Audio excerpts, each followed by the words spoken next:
wail. Like the doorbell, it was cute when they'd first heard it. Like the doorbell, it had worn off after a couple of months.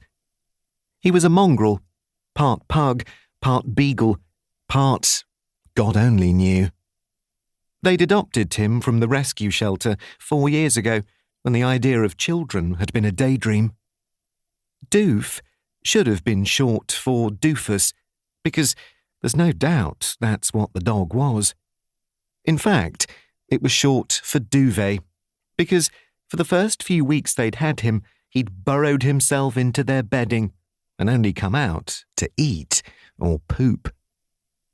Blake scraped at the rusk some more, trying to ignore the dog's operatic display of terror. Another line of the song floated through, the first verse repeating itself. It was definitely the doorbell.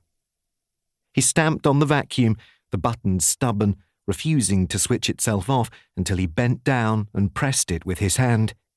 He threw the nozzle to the floor.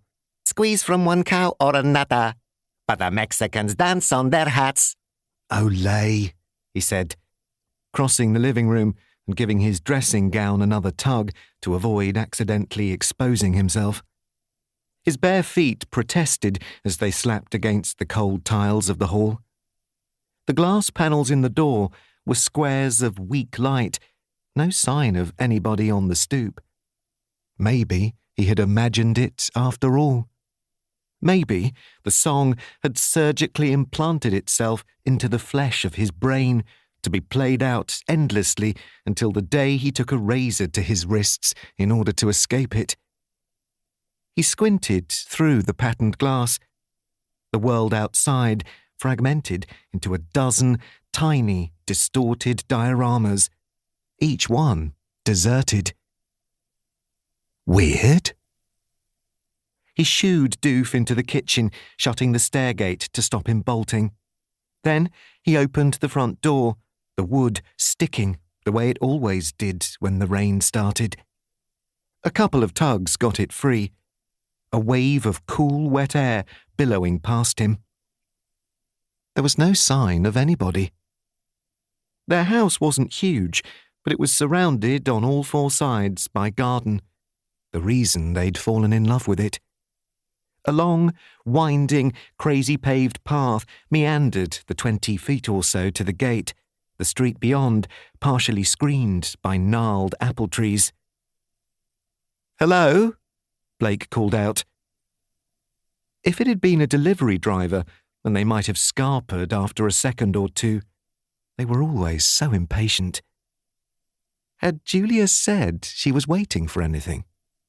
He couldn't remember. He stepped onto the path, the stone sending a chill up his legs. It wasn't quite autumn yet, but nobody had told the weather, the seasons moving fast, as if they were in a hurry to get the year over and done with. "Hello? I'm here." Man, it was quiet. The world muted in that weird way it was when everything was wet. They lived in Old Cossey, a quiet, leafy town that had slowly merged with the city of Norwich, and their road wasn't ever busy, but you could usually hear laughter, or shouts, or slamming doors, or even the gunning of engines from the main road. Now, though, the only sound was the soft patter of rain on grass, the whisper of something in the trees. The goosebumps had risen on his arms before he even noticed he was creeped out. He took another few steps, his arms wrapped around himself, partly to stop his dressing gown from billowing, partly because he felt suddenly defensive, exposed. He had the weird feeling that somebody was watching him, that he'd stepped out of his door onto a stage in front of a silent, invisible audience. The garden was flush with bushes and trees, most of which had been there when they moved in. He scanned them, looking for whatever was giving him that feeling. There, sitting in one of the apple trees. "I see you," he whispered. The magpie cocked its head.